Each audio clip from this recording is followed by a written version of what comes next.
Queen Elizabeth II is known for so many things: her corgis, her tight-knit family, her adorable great-grandchildren, and her ability to, well, rule. But did you also know that she has a pretty incredible connection to Mount Everest?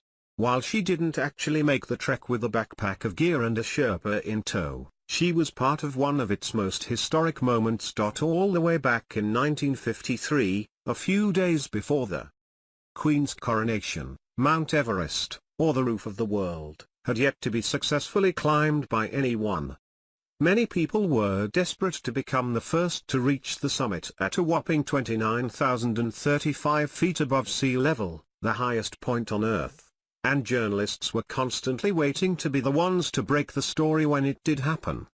And at 11:30 a.m. on May 29, 1953, Edmund Hillary and Tenzing Norgay become the first people ever to do it.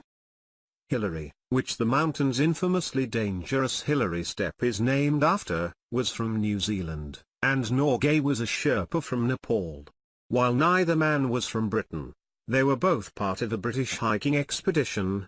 Hillary was also part of the British Commonwealth. When news of their successful climb reached base camp, a runner from their expedition ran to a radio post in the nearby village of Namche Bazaar to send a coded message to London in order to keep other journalists from snatching the exclusive. Queen Elizabeth II learned about the incredible achievement on June 1, 1953, the eve of her coronation. Hillary and Norgay said they gave the Queen a world-shaking coronation present, and they were right. On June 2, 1953, the day of Queen Elizabeth II's coronation, news broke in the Times newspaper and quickly spread around the world. The Daily Express's headline read "All this, and Everest too," alongside a sketch of the Queen in her coronation dress.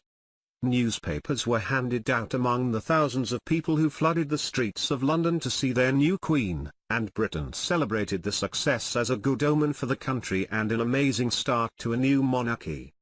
Shortly after their victory, the Queen knighted Hillary. Norgay received the Lesser British Empire Medal since he wasn't a part of the Commonwealth, and presented all 14 members of the expedition with special edition coronation medals that said Mount Everest Expedition.